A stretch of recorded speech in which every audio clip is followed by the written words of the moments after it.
Hey everyone, just wanted to do a quick video. I recently bought a DJI Mavic Air.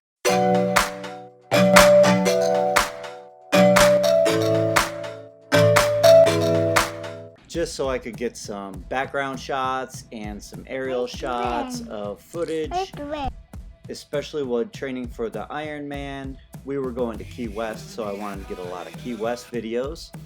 And since I've had it for a couple weeks and I've used it quite a few times, I want to do a quick video on my thoughts about it, and maybe I can give you some tips or pointers when you get yours.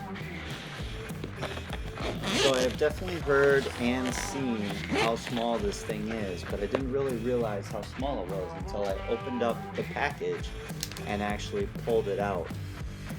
It can go in and out of a lot of tight spaces and still has the range that can get you the great shots that you like. I've been super happy with it thus far. The biggest hurdle for me was actually downloading the app, which took a little bit to get on my phone, but then it wasn't that hard to hook up, and actually you can watch the screen while you fly the drone, which is great. The setup did not take very long at all. All I had to do was pull out the box, which was kind of difficult, as you can see, and then I had to open it up. And then once I got it open, the charger comes with it. It has one battery.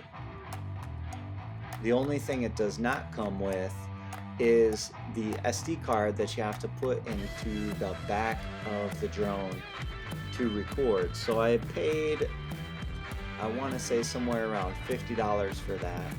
I did not put the wing guards on, or the propeller guards I should say.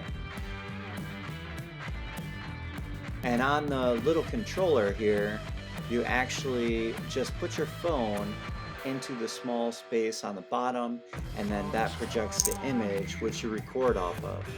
So it's pretty good. So you can see right here all the stuff that comes with the Mavic Air itself. It does have a charger, which is different than any charger that I've seen for the battery. So you need to make sure that you hold on to that, don't lose it. The charger for the controller is also different, and there is a small attachment on that which allows you to charge the actual controller. I believe you can fly it with your phone, but I have not tried to do that yet.